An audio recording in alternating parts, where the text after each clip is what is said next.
Hello everyone, welcome to my channel. तो सबसे पहले ही ना मैं तुम्हें सॉरी बोल देना चाहती हूँ अगर वीडियो में किसी भी वर्ड को मतलब तुम्हें मिसप्रोनाउंस्ड लगे, क्योंकि मैंने ब्रेसेस लगाए हैं तो उस वजह से मुझे ना एक्चुअली ठीक से कुछ कुछ वर्ड्स बोलने में दिक्कत हो रही है, ऐसा मुझे रियलाइज़ हो रहा है। तो इसलिए पहले से ही सॉरी। ओके, तो अब आते हैं आज के मेन टॉपिक पे, जो कि है नीट 2025 का पेपर। तो नीट 2025 को बीते 2 हफ़्ते हो गए हैं एंड मैंने भी इस साल पेपर अटेम्प्ट किया था। एंड उसके बाद मेरा पर्सपेक्टिव ना लाइफ़ को लेके काफ़ी चेंज हो गया and my friends are quite happy, क्योंकि वो ऐसा मतलब रियलाइज़ करे कि हाँ, मैं वापस पहले जैसी हो रही हूँ। इस एग्ज़ाम की वजह से ना मैं बहुत ज़्यादा सही में टेंशन में थी एंड इस बार जो हुआ उसके बाद तो सही में मेरे पर्सपेक्टिव्स चेंज हो गए हैं। तो मैंने देखा इंटरनेट पे बहुत सारे लोग एग्ज़ाम के बाद से वीडियोस बना रहे हैं, मतलब उसमें वो अपनी स्टोरी बता रहे हैं। जैसे मेरे साथ से बहुत सारे लोग हैं जिनका ये 5th अटेम्प्ट था, किसी किसी का भी 6th अटेम्प्ट भी था, और इसके साथ साथ उन्होंने कोई दूसरा कोर्स भी ज्वाइन नहीं किया था, जस्ट लाइक मी। तो ऐसे हम लोगों को ना बहुत ज़्यादा अभी खुद पे डाउट हो रहा है। एंड ऐसा नहीं है कि हम लोग फेलियर है एकदम से, बिल्कुल भी नहीं है। लास्ट ईयर हम में से बहुत सारे लोगों का सिलेक्शन हो जाना चाहिए था, हमने ऐसा अज्यूम किया था, बट नहीं हुआ। तो हमने सोचा कि चलो एक और बार ट्राई करके देखते हैं।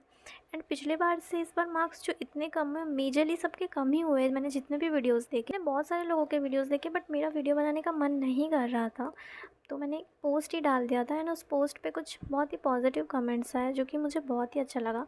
थैंक्स, मतलब तुम लोग सही में बहुत अच्छे हो यार। एंड मैंने उसमें काफ़ी अच्छे से बताया था, काफ़ी अच्छे से तो नहीं बताया था, मतलब ये बता दिया था कि हाँ, अब बहुत हो गया है, अब तो नहीं ट्राई करना है मुझे। तो कुछ कुछ लोगों के मैंने वीडियोस देखे तो मुझे ऐसा पता चला कि वो लोग वापस से ट्राई करेंगे, बट मुझे ऐसा ट्राई करने का बिल्कुल भी मन नहीं है। एंड फुल्ली ड्रॉप तो मैं बिल्कुल भी नहीं लूँगी। इस साल मुझे जो भी कोर्स मिलेगा मैं उसी में एडमिशन ले लूँगी। हो सके तो मैं बीएससी में ही एडमिशन ले लूँगी और मैं वही करूँगी, क्योंकि बहुत ज़्यादा टाइम मतलब बीत चुका है एंड अब मुझे नहीं लगता इस चीज़ के पीछे भागना चाहिए।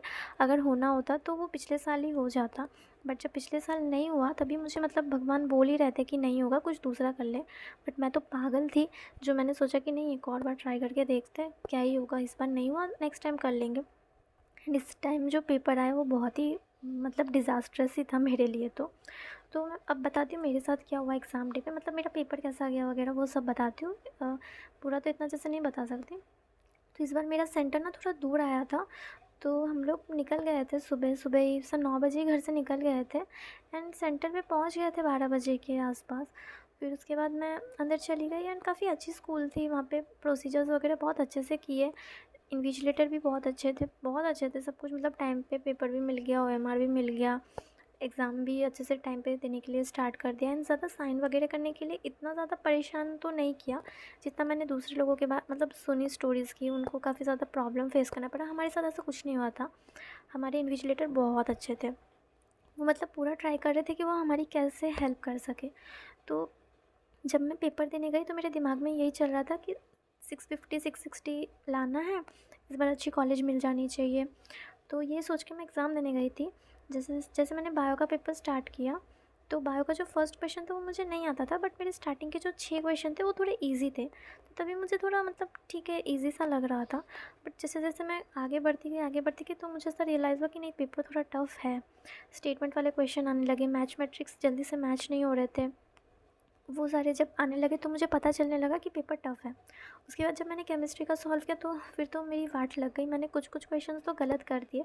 मतलब मैंने पेपर में सॉल्व किया सही है, आंसर मैंने जो किया वो एकदम सॉल्व सही किया है, बट मैंने टिक गलत कर दिया है। ऐसे तो मेरे 4-5 गलत हो गए, तो वो सारे तो मेरे नेगेटिव मार्किंग में चले गए। एंड जब मैंने बायो और केमिस्ट्री का पेपर ख़त्म किया तभी लगभग 4:30 बज गया था। एंड तभी मैं यही सोच रही थी कि चलो ठीक है, 650 नहीं आएगा तो कोई नहीं, मुझे स्टेट कोटा से एटलीस्ट जो सबसे लोएस्ट कॉलेज है वो भी मिल जाए तो भी बहुत है मेरे लिए इस साल। फिर मैंने जैसे फिज़िक्स का पेपर स्टार्ट किया ना, तो बस ख़त्म। वहाँ पे 2-3 क्वेश्चन करने के बाद मुझे ना ये रियलाइज़ हुआ कि मतलब रियलाइज़ तो क्या, मतलब जैसे ही मैंने फ़िज़िक्स का पेपर स्टार्ट किया और जैसे ही मैंने 1-2 क्वेश्चन देखे, तभी मैंने ये सोचा कि लोएस्ट कॉलेज तो क्या भाई, इस साल मुझे कुछ भी नहीं मिलने वाला, अब तो कोर्स ही चेंज करना पड़ेगा। कोर्स चेंज करने की बारी आ गई है, बस ख़त्म हो गया। ये सोचा और आधे घंटे में जितने हो सके क्वेश्चन करने की ट्राई की।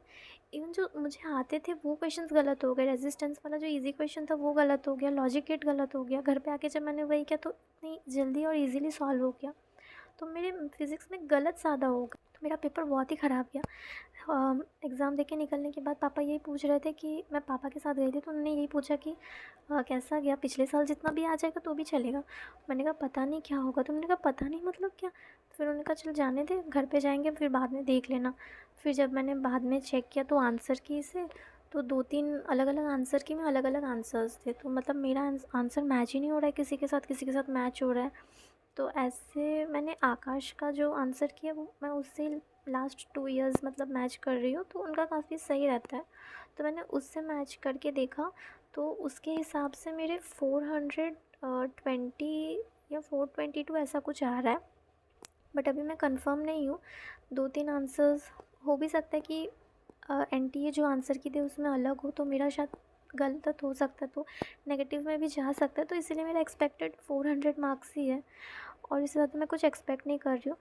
जैसे मेरे फ्रेंड्स वगैरह मुझसे पूछ रहे थे कि कैसा गया पेपर, तो मैंने बताया कि अच्छा नहीं गया, तो उन्होंने कहा कि सबका ही ख़राब गया है, तो कट ऑफ भी कम जाएगा, तो टेंशन मत ले। बट उनको ये कौन समझा कि कट ऑफ क्लियर होने जितने मार्क्स भी तो आने चाहिए। जब मैंने मेरी फ्रेंड को बोला तो बोलती बहन क्या हो गया तुझे, तू तो ऐसी नहीं थी। अब मुझे खुद को नहीं समझ में आ रहा है कि क्या हो गया है। मतलब सही में 2019 के बाद से ना मेरी लाइफ बहुत ही ज़्यादा ही अजीब सी हो गई है। तो यही था मेरा नीट 2025 को लेके एक्सपीरियंस, बहुत ही ख़राब ही रहा। And I really don't think कि कट ऑफ इतना कम जाएगा जितने मेरे मार्क्स आ रहे हैं। अगर ये हो गया ना फिर तो मैं मतलब कि मान जाऊंगी भाई इस साल कुछ भी हो सकता है। तो ठीक है, वीडियो को यहीं पे ख़त्म करती हूँ। एंड तुम लोग अपना ख्याल रखना। थैंक्स, तुम लोगों ने इतने अच्छे अच्छे मैसेजेस किए। Thanks for watching, bye, take care.